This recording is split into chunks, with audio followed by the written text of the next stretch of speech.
بسم اللہ الرحمن الرحیم. السلام علیکم اسٹوڈنٹس. کلاس 10th کی 3rd HOD کلاس کا آج ڈے 5 اسٹارٹ ہو گیا ہے اور آپ کا اب انگلش کا پیریڈ ہے، لیکن آج انگلش کے پیریڈ کا آپ کا لاسٹ ڈے ہے اور آپ کو معلوم ہے کہ اب تک میں آپ کو آپ کی اس بک کا جو لیسن آپ کا یونٹ نمبر 3 تھا ٹرائی اگین آپ کی پوئم وہ کمپلیٹ کروا چکی ہوں. اس کے ساتھ ساتھ آپ کو ایک ایسے بھی پڑھایا ہے، آپ کو ایک فارمل لیٹر بھی پڑھا دیا گیا ہے اور آپ نے اپنی پوئم کی تینوں سٹینزاز کی کمپریہنشن بھی مکمل کی ہے. اور اب ہم اس کی ایکسرسائز کر رہے ہیں اور اس کے ساتھ ساتھ ہم 4 ڈیز میں 15 فریزل وربس بھی پڑھ چکے ہیں. تو آج انشاءاللہ اس ٹرائی اگین پوئم کی ریمیننگ ایکسرسائز کمپلیٹ کریں گے اور 5 مزید فریزل وربس اگر کر لیں گے ہم تو آپ کے 20 فریزل وربس اس HOD کلاس میں بھی انشاءاللہ تیار ہو جائیں گے. تو آپ اپنی ایکسرسائز نکال لیجئے. جی اسٹوڈنٹس، کل ہم نے پیج نمبر 31 پر اپنی ایکسرسائز مکمل کی تھی، ایک پورشن اس کا، اور آپ کو میں نے یہ پڑھایا تھا کہ ایز سور، تو آپ نے اس کو پڑھنا ہے سار یا اس کو ساور، دونوں طرح پڑھ سکتے ہیں. یہ 2 پروننسیشنز ہیں اس کی، سار یا ساور، ٹھیک ہے. تو اب آگے آج ہم پڑھتے ہیں ایلیٹریشن. ایلیٹریشن آپ کو پتہ ہے، آپ نے یہ لاسٹ ایئر بھی پڑھا تھا. کیا ہوتا ہے یہ؟ دا repetition of the same sounds or of the same kinds of sounds at the beginning of words or in stressed syllables. آپ کو پتہ ہے کہ یہ کیا قصہ ہوتا ہے کہ جو ایک مصرع ہوتا ہے یا ایک لائن میں کچھ لکھا ہوا ہو اور اس میں ایک جیسے الفابیٹ لیٹرز آ رہے ہوتے ہیں تو اس کو آپ ایلیٹریشن کہتے ہیں، کیونکہ وہ ریپیٹیشن آف آپ سمجھیں کہ آپ کے لیٹرز ہوتی ہے، الفابیٹ لیٹرز ہوتے ہیں. جیسے for example she sells sea shells by the sea shore. She sells sea shells by the sea شور.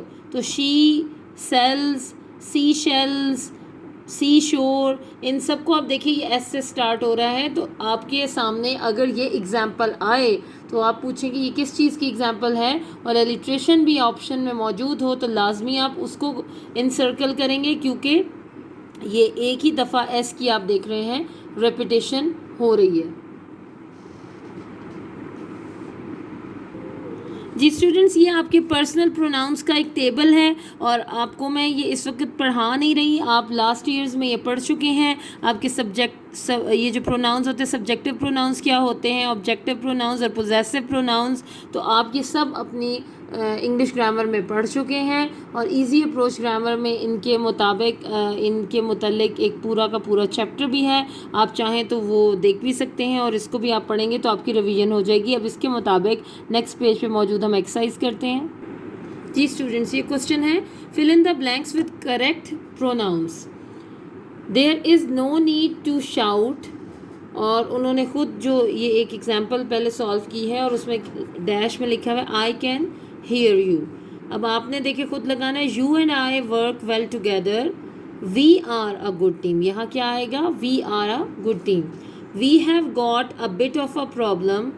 could you help us please? this is a good photo, isn't it?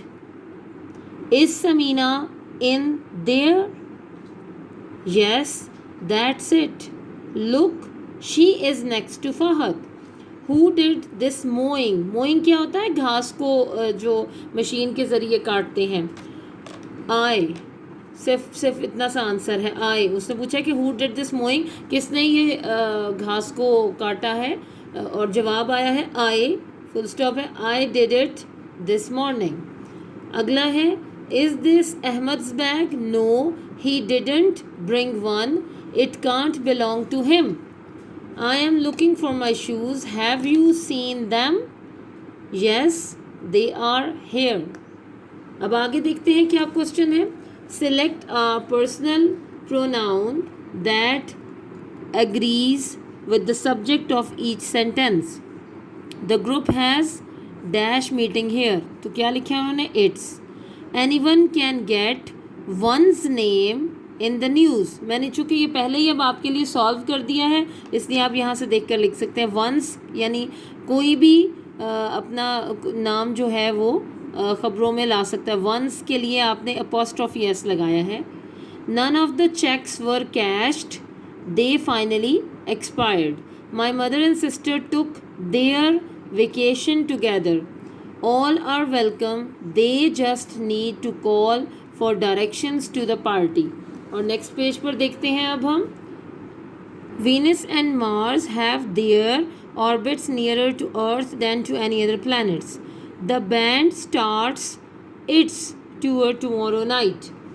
Any of the candidates could win. They are very much alike. Everybody has one's own dreams and goals. आगे हैं degrees of adjectives. Positive, comparative और superlative, ये 3 degrees होती हैं. जैसे positive यानी आपकी first degree होगी हार्ड, सेकंड फॉर्म होती है हार्डर और थर्ड होती है हार्डेस्ट. इसी तरह interesting, more interesting, the most interesting, ये 2 और तरह की आपको टाइप्स बताई गई हैं. जैसे आपकी फॉर्म्स ऑफ वर्ब होती हैं उसी तरह ये होती हैं डिग्रीज ऑफ एडजेक्टिव्स. नाम याद रखिएगा इनके, positive, comparative and superlative. Complete the sentences by supplying the correct degrees of adjectives. My family and I went to visit Marie last summer. Of all the summers I have had, I would say this was the best summer ever. Good, better और best होता है तो यहाँ पर आएगा best summer ever.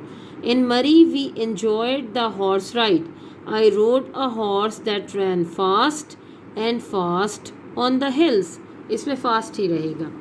We also climbed a tree and when I reached the highest branch I was more tired. जैसे ऊपर आपने एग्जाम्पल में पढ़ा था more interesting, उसी तरह ये आ जाएगा more tired than my sister.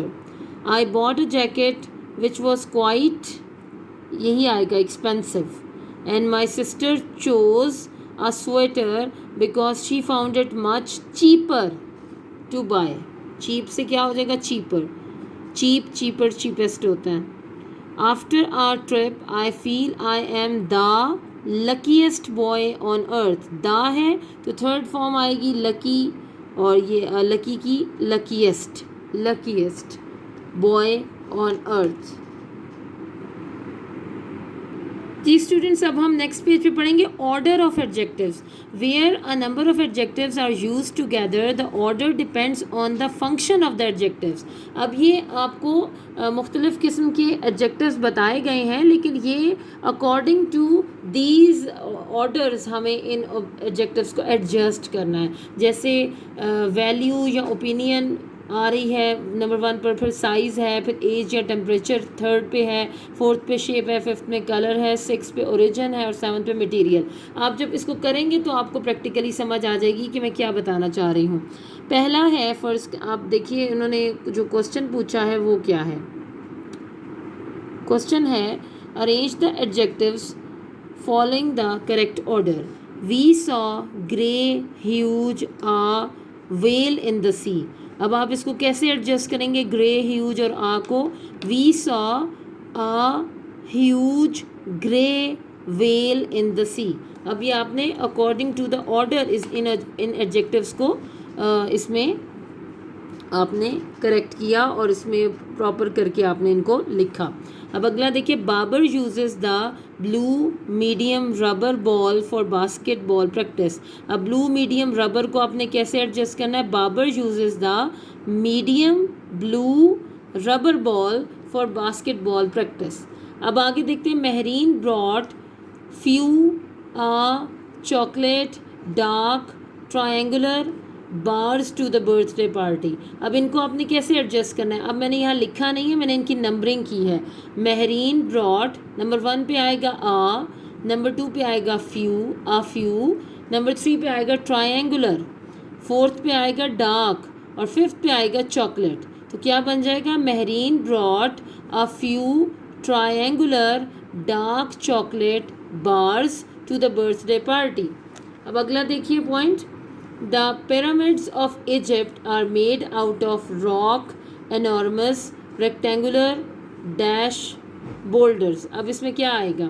The pyramids of Egypt are made out of enormous, rectangular, rock. मैंने इनकी भी नंबरिंग कर दी है अगर आपको नज़र आ रही हो. enormous, फिर नंबर 2 पे आएगा rectangular और नंबर 3 पे आएगा rock. तो क्या बन जाएगा, the pyramids of Egypt are made out of enormous rectangular rock boulders. Shahid can eat thin crust square 5 pizza slices. तो अब आप इसको कैसे तरतीब देंगे, 5 स्क्वायर थिन क्रस्ट कैसे बन जाएगा, Shahid can eat 5 square thin crust pizza slices. तो इस तरह से आपने इनको ऑर्डर में करके इनको इनके अंदर फिल करना है. अब अगला पॉइंट है एडजेक्टिव फ्रेज. आपको याद होगा, ये आपने 9th में भी पढ़ा था. एडजेक्टिव फ्रेज क्या होता है, an adjective phrase is a group of words that functions like an adjective. यानी ये एडजेक्टिव तो कोई एक वर्ड होता है ना जो कि क्वालिटी बताता है नाउन की या प्रोनाउन की, जबकि एडजेक्टिव फ्रेज क्या होता है, वो ग्रुप ऑफ वर्ड्स होता है कि जो एडजेक्टिव की तरह एक्ट करता है. एग्जाम्पल्स आप देख लें क्या क्या है इसकी. एग्जाम्पल में आ गया सबसे पहले, the black umbrella is mine. The black umbrella is mine. तो इसमें ब्लैक जो है वो एडजेक्टिव है कि वो क्वालिटी है अम्ब्रेला की कि उसका कलर ब्लैक है. अब एडजेक्टिव फ्रेज की सूरत में क्या होगा, the umbrella with a broken handle is mine.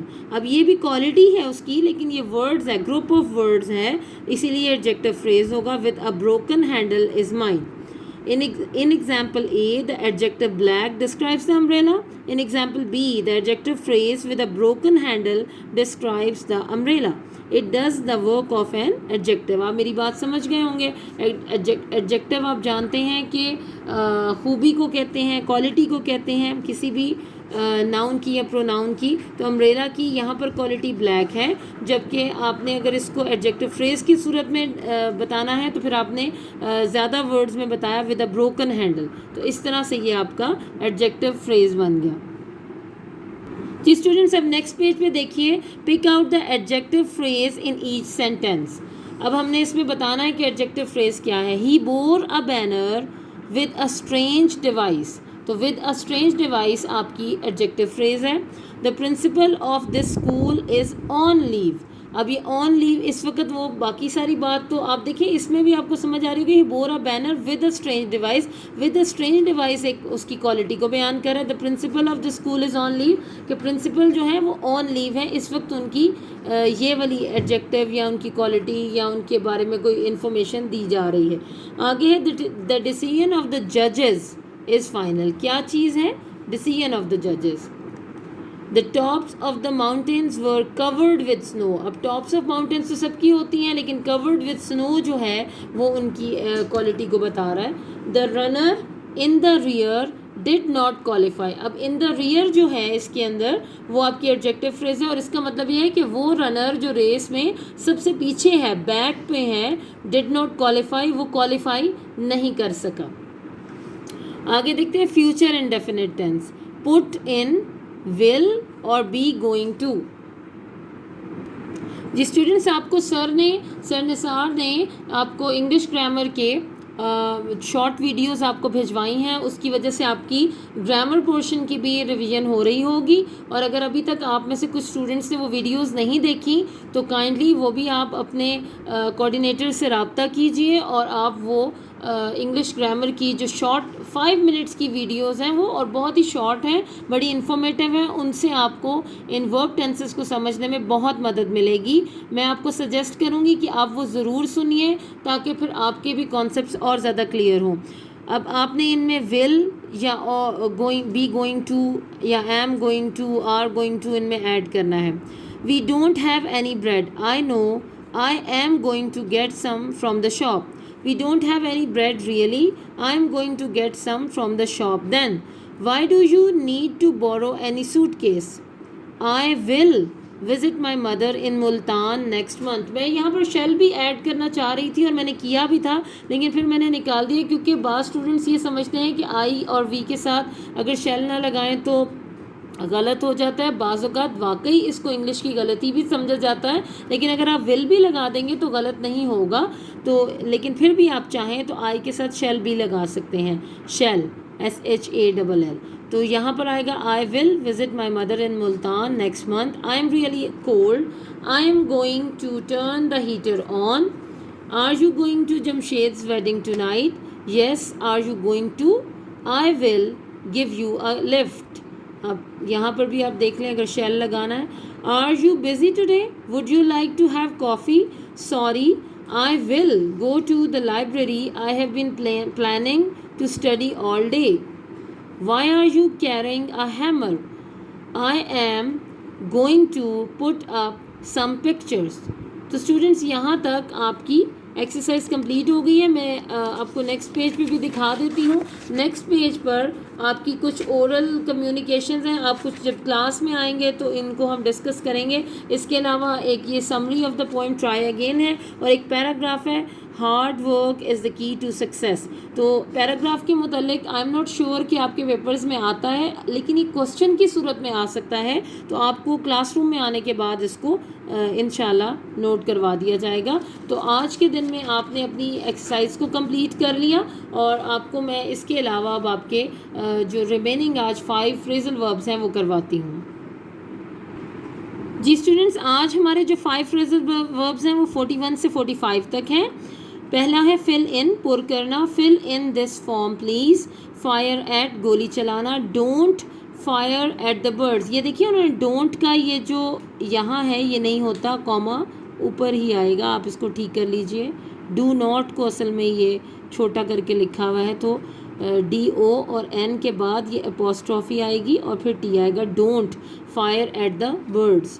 Fond of, شائق ہونا, مشتاق ہونا, کسی چیز کا شوقین ہونا. She is fond of fast food. اگلا ہے فارگیو فار, معاف کرنا. Please forgive me for my mistakes.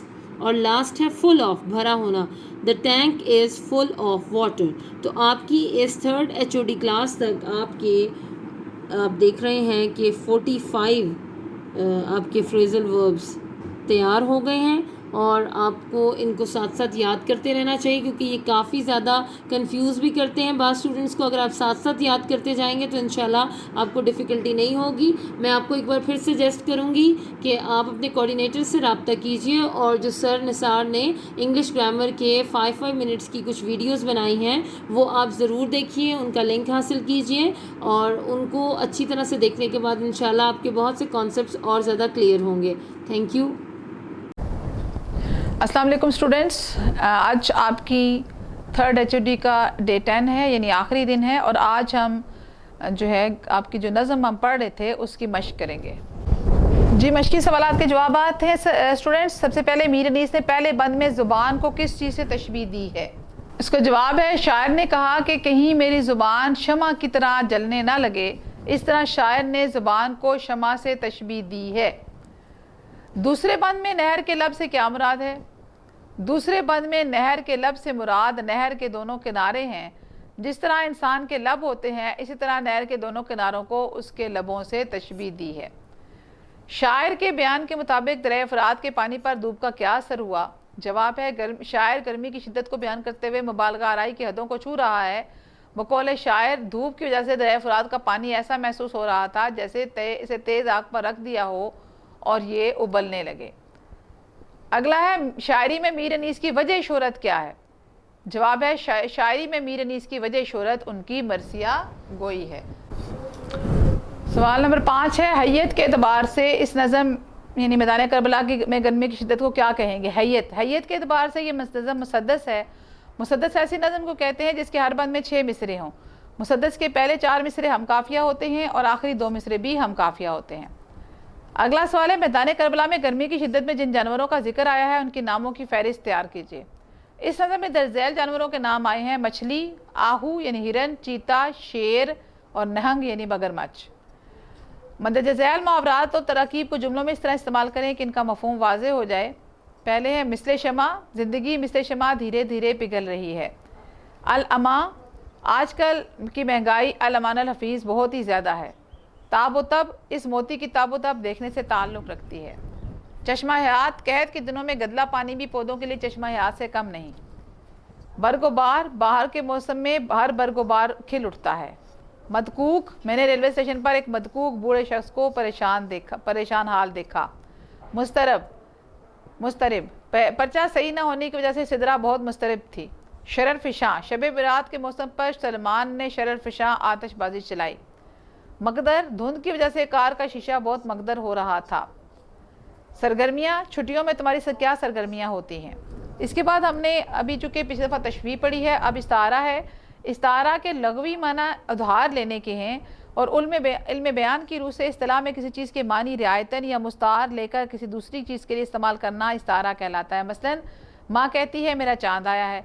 इस मिसाल में माँ बेटे को चाँद जैसा नहीं बल्कि चाँद कह रही है। यानी अगर वो कहती कि मेरा बेटा चाँद जैसा है तो वो तशबीह होती, लेकिन वो कह रही है मेरा चाँद आया है, यानी इसमें माँ बेटे को चाँद जैसा नहीं कह रही बल्कि चाँद कह रही है।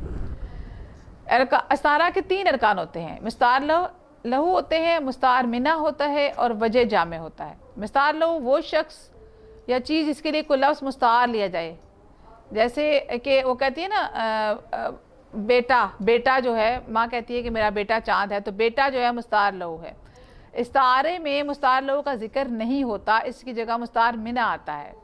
मुस्तार मिना जिस चीज़ से उधार ले जाए, जैसे चाँद, मेरा बेटा चाँद है, ठीक है ना, मेरा चाँद आया, तो बेटा नहीं कह रही, वो चाँद कह रही है, तो चाँद जो है वो मुस्तार मिना है। मुस्तार मिना अपने हकीकी मानों में नहीं आता बल्कि ये मुस्तार लहू के माना देता है। और वजह जामे ये है कि दोनों के दरमियान मुश्तरका लिखा हुआ है, मुतरक लिखा हुआ है, मुतरक नहीं होता, ये मुश्तरिक होता है। मुश्तरिक सिफ्त को वजह जामे कहा जाता है। ठीक है जी, यहाँ तक ये आपका आज का काम है और अब आपका उर्दू का लेसन मुकम्मल हुआ और उसके साथ साथ नज़म भी मुकम्मल हुई। मुझे उम्मीद है कि आप लोगों ने इसे बहुत ही अच्छे तरीके से पढ़ा होगा, लिखा होगा और याद किया होगा, और आपका काम, आज का काम यहाँ तक ही था। Thank you very much. Students, आज हमारी 3rd HOD क्लास का डे 10 है और डे 10 में हम चैप्टर 6 का ही टॉपिक पढ़ेंगे।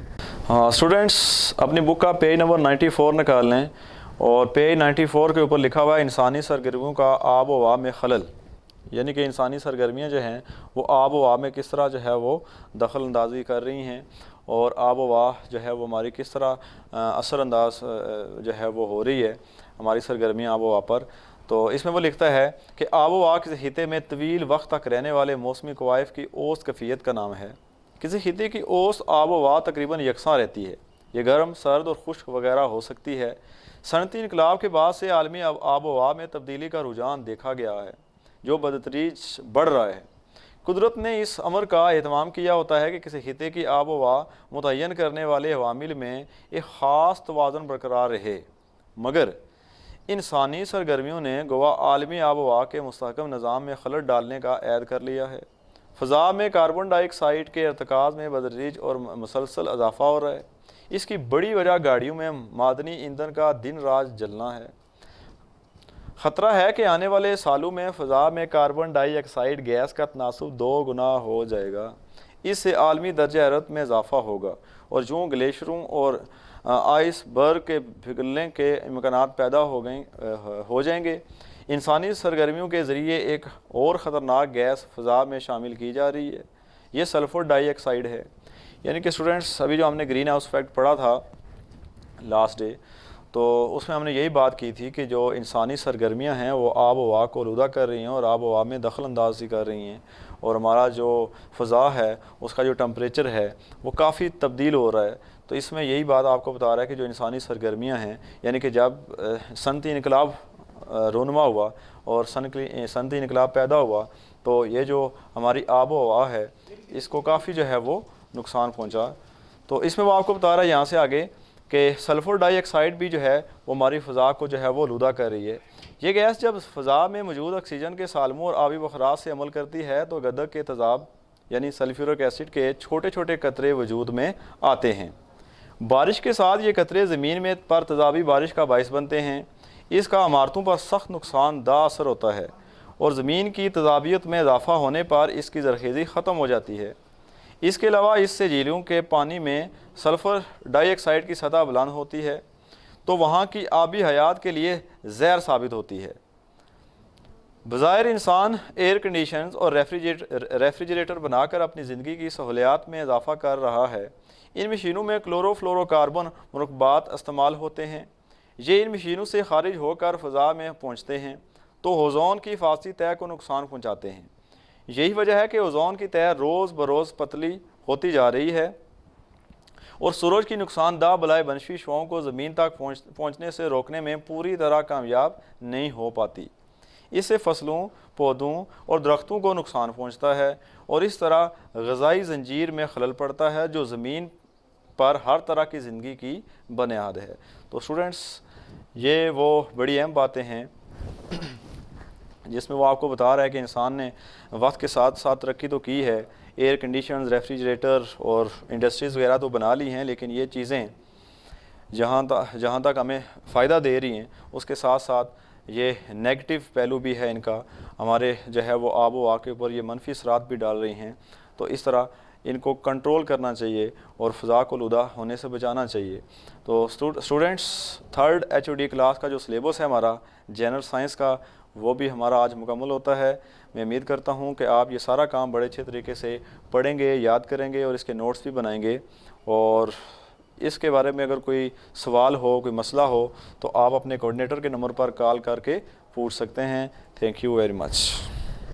طلبہ، اسلامیات اختیاری کے 5ویں دن کے سبق کی طرف اور ڈے وائز جو ہے وہ 10ویں دن کی طرف ہم چلتے ہیں۔ یہ جو آپ کو تشریح آگے پڑھائی گئی تھی جن آیات کی، ان کا ذرا ترجمہ دیکھیں اور آپ کو تشریح بالکل سمجھ میں آ جائے گی۔ یہ 3 آیات تھیں، 1، 2 اور 3، ٹھیک ہے۔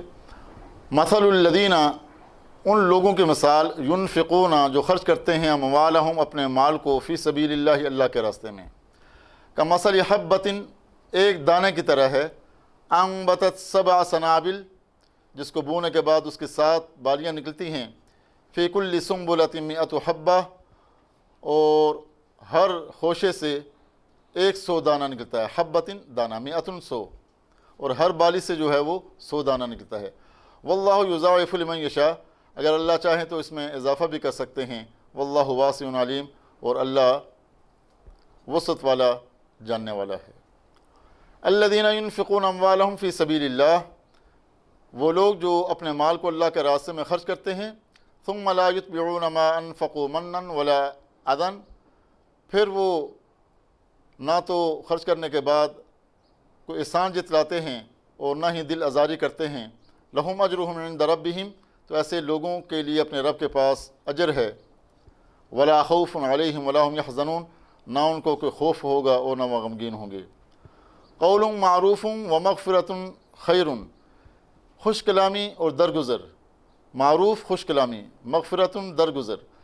قول معروف ومغفرۃ، خوش کلامی اور درگزر، خیر بہتر ہے، من صدقۃ، اس صدقہ سے، یتبعھا اذی، جس صدقہ کے پیچھے دل آزاری ہو۔